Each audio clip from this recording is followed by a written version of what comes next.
পটুয়াখালীর শত বছরের কোটখালী ফাজিল মাদ্রাসার জরাজীর্ণ ভবনটি এখন মৃত্যুফাত। বিভিন্ন জায়গায় দেখা যাচ্ছে রড খসে পড়েছে ছাদের পলেস্তারা। সামান্য বৃষ্টিতেই ছাদ চুয়ে পানি পড়ায় মাথায় ছাতা ধরে ক্লাস ও পরীক্ষা দিতে হয় শিক্ষার্থীদের। ঝুঁকিপূর্ণ ভবনটি ধসে যে কোনো সময় বড় দুর্ঘটনার শঙ্কা শিক্ষার্থী ও শিক্ষকদের। পটুয়াখালী থেকে মুফতি সালাউদ্দিনের পাঠানো তথ্যচিত্রে আরও জানাচ্ছেন সুলাইমান কবির।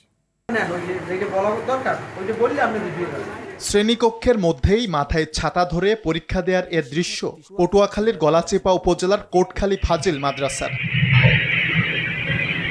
নামে শত বছরের ঐতিহ্যবাহী হলেও ভবনটি এখন শিক্ষক ও শিক্ষার্থীদের জীবনের জন্য বড় হুমকি হয়ে দাঁড়িয়েছে। জরাজীর্ণ এ ভবনের ছাদের পলেস্তরা খসে পড়েছে, বেরিয়ে এসেছে বিমের রড।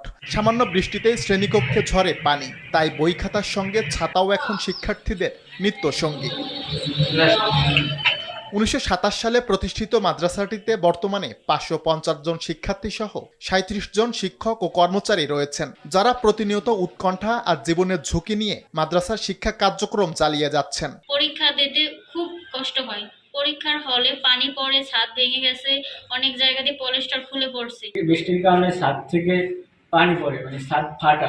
আমরা চাই যে আমাদের এখান থেকে নতুন ভবনে দ্রুত নিয়ে যেতে। ঝুঁকিপূর্ণ ভবনে ছাত্রছাত্রীদের পাঠদান, পরীক্ষা সহ অন্যান্য কার্যক্রম ঝুঁকি মাথায় নিয়ে আমাদের সম্পন্ন করতে হয়েছে। আমরা ওখানে এবছর উঠতে পারি কিনা তাও বলতে পারি না, কিন্তু এইটাকে সংস্কার করার জন্য আমাদের আবেদন। ভবনটির ছাদ সংস্কারে বরাদ্দ পেলেও ঠিকাদারের গাফিলতিতে ভোগান্তি আরও বেড়েছে বলে অভিযোগ অধ্যক্ষের। ছাদ সংস্কারের জন্য একটা বরাদ্দ পেয়েছিলাম, কন্ট্রাক্টর কাজ করছে, সেখানে কাজের গাফিলতির কারণে আরও আগের চেয়ে বেশি খারাপ হয়েছে।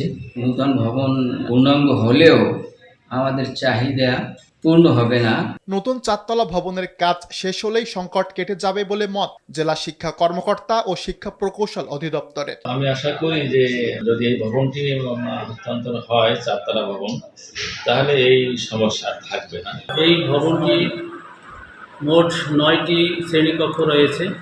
এই ভবনটি চালু হলে অনেকটা তাদের শ্রেণীকক্ষের যে সমস্যা, সে সমস্যার সমাধান হয়ে যাবে ইনশাল্লাহ। দ্রুতই নতুন ভবনে শিক্ষা কার্যক্রম শুরুর মাধ্যমে কেটে যাবে সব উৎকণ্ঠা, এমনটাই প্রত্যাশা শিক্ষক, শিক্ষার্থী সহ অভিভাবকদের। সুলাইমান কবির, RTV।